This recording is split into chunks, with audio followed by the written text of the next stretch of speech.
নোয়াখালীর বেগমগঞ্জে ১১ যাত্রী নিয়ে খালে পড়ে মাইক্রোবাস। ভোরের এই দুর্ঘটনায় ঘটনাস্থলে মৃত্যু হয়েছে শিশুসহ একই পরিবারের ৭ জনের। চালক ঘুমে থাকায় এই দুর্ঘটনা ঘটেছে বলে প্রাথমিকভাবে ধারণা করছে ফায়ার সার্ভিস। নোয়াখালীর বেগমগঞ্জ উপজেলার আলায়াপুর ইউনিয়নের পূর্ব জগদীশপুর এলাকায় একটি মাইক্রোবাস খালে পড়ে। চালকসহ যাত্রী ছিল ১১ জন। বুধবার ভোর ৫:৩০টার দিকে এই ঘটনায় একই পরিবারের ৭ জনের মৃত্যু হয়। নিহতদের মধ্যে ৫ জন নারী ও ২ জন শিশু। তারা লক্ষ্মীপুর জেলার চন্দ্রগঞ্জ থানার হাজিরপাড়া ইউনিয়নের পশ্চিম চৌপালি এলাকার বাসিন্দা।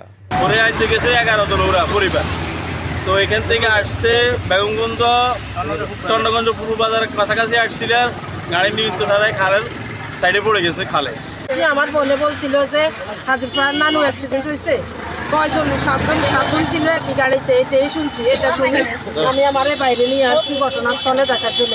ফায়ার সার্ভিস জানায়, ওমান ফেরত ওই প্রবাসীকে নিয়ে ঢাকা বিমানবন্দর থেকে ঢোকার পথে মাইক্রোবাসটি খালে পড়ে যায়। মাইক্রোবাসটিতে চালকসহ ১১ জন ছিলেন। এর মধ্যে দুর্ঘটনার পর চালকসহ ৪ জন বের হয়ে যান আর অন্য ৭ জনের মৃত্যু হয়। ঘুমে জড়ানো চোখে চালক মাইক্রোবাসটি চালাচ্ছিলেন বলেই মর্মান্তিক দুর্ঘটনা ঘটেছে ধারণা করছে fire service. DBC news desk.